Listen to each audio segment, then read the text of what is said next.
Hello, ladies and gentlemen, and this will be the final video of the day, but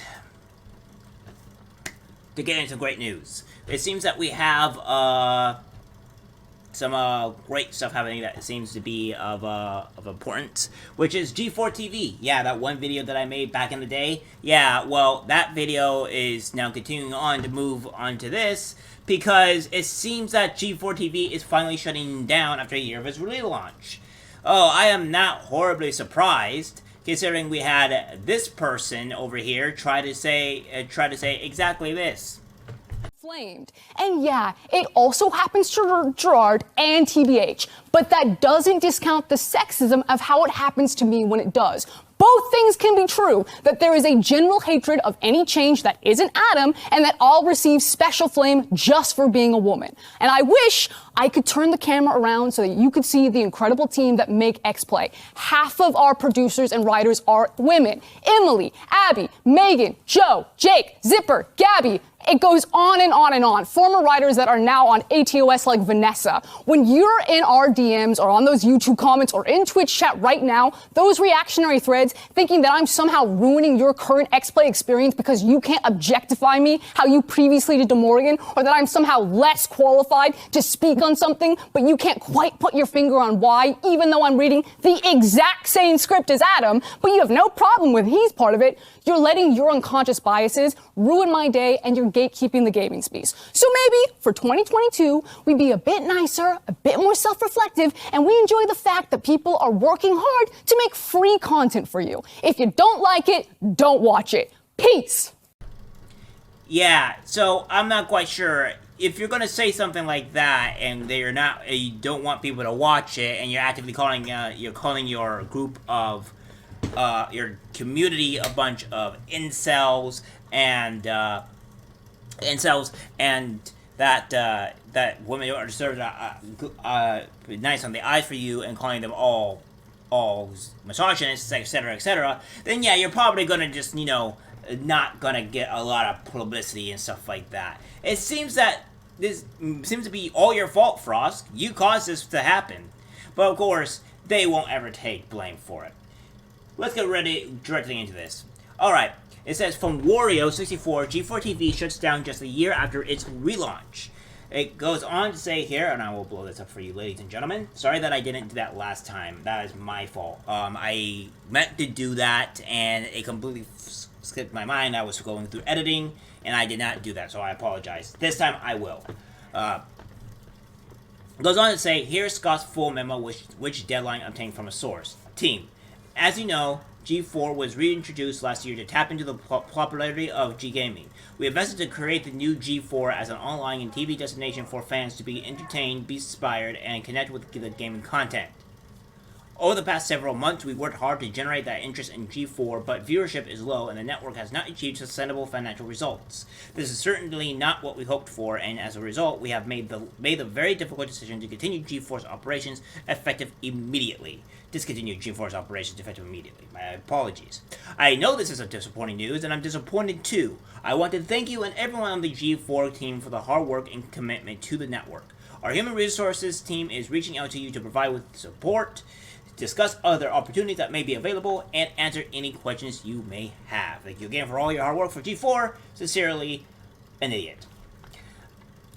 So, anywho, it seems it seems to be true on the G4 situation, and we have here Comcast pulls the plug on G4 TV, ending comeback, try for gamer-focused network, and all this great stuff, which it doesn't really explain too much here, so I won't really go much into it. So obviously G4 was a thing before all this, and now it's completely collapsed and fallen through, and it doesn't seem like they're not going to be coming back at all. And we have some other issues as well, because apparently we have this guy over here called Ryan Soul, and he goes on to say, and going into this horrible, stupid, dumb rant of, my time G4 TV ends during lunchtime on a Sunday. Wish the best, especially for full-time co-workers and friends. Unfortunate that will be tied to right-wing incels complaining about wokeness being the downfall of a network which pursue content in the age of shorts and Twitch. He goes on to say, by the way, it isn't wokeness that killed a failing millennial-focused gaming network, so please keep your incel complaints on how the internet is soft to your 2012 Gamergate era. We do not care about your bigoted anti-COD lobby in 2001. You're crying about humans being normal, huh? Well, let me react to that. Okay, first off, it is due to wokeness, because it is due to a complete insane person going after Republicans and saying that they're terrible and that they should die, and even going too far as saying that to his own family, which is completely utterly disgusting, which people end up finding out. And then it always thanks to your, what is it, that froskurinn person that decided to say all those things about, like, incels, etc., and the wokeness. Yeah, that may be the actual reason why it failed.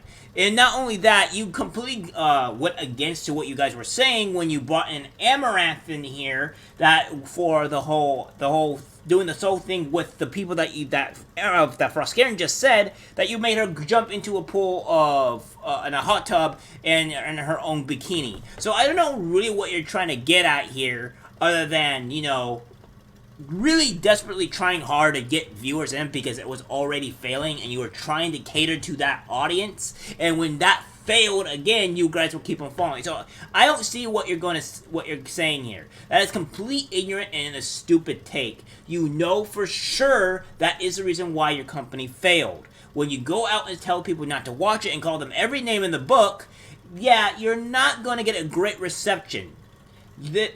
People need to understand, and business need to understand. If you start going after your fans, after your audience, after your consumer base, you will perceive to get backlash, and they will not buy your products or anything that you are using because it's terrible. People don't want to support people that hate them. It's not that hard to do. I mean, I'm pretty sure the diplomat of Ukraine learned that the very hard way when he told Elon Musk to pretty much F off. So, I mean, I digress. So, here we go. One final remark since I'm done after this. I think people are looking at my original tweet as something that wokeism killed the company. I don't. It's just unfortunate that a certain hateful go woke, go broke will view the hard work for these amazing people as being the failure. No, I think froskurinn killed it, and the one guy and the other guy that did this as well, also was the issue of it. I mean, you had two very, very, very bad actors that tried to do it, and I can't blame Amaranth for this, or I can't blame some of the other people that were in this as well. I can't really say that, you know, Overly May or any of the other people that were in that company was the reason why it failed. But you had one very bad actor that did make it fail, which again, that's your fault. And by the way, the lobbies, and I don't know why you're trying to say the lobbies in 2011, because that has nothing to do with anything really. I 100% agree the business handling was not the best, and that the content layout didn't help to bring in more viewers. I think another big issue is an appeal to millennial, older former fans versus mainstream Zoomer Twitch fans who don't know what G4 is aside from NYP. No, that doesn't do it. I mean, granted, your content was not that great and kind of outdated, but as long as you stay true and not to be super woke or super crazy for that matter, you would have been fine. And I don't think a lot of your things were really super woke in terms of what's been going on, but I do think that the two main people, like froskurinn and I forgot that other guy's name, was the actual reason onto why it failed in the first place. So therefore, when that happened, you didn't seem to really garnish viewership. It kept on declining, and then you end up being hypocritical and getting Amaranth and other VTubers as well onto the show that were female, to really start catering to that incel type of community that you think that was bad, and they wanted to see half-naked women all the time, which is not true to begin with, and you try to cater to that community, to that fan base, because you thought that's what they wanted, but that's not what they wanted. It was the fall of froskurinn, and she was the reason why your company failed. Sorry to say it, but that's just the truth. Until you guys figure that out, I don't know what else to tell you. Alright guys, that's it for the video. Like, subscribe, share. As always, take care.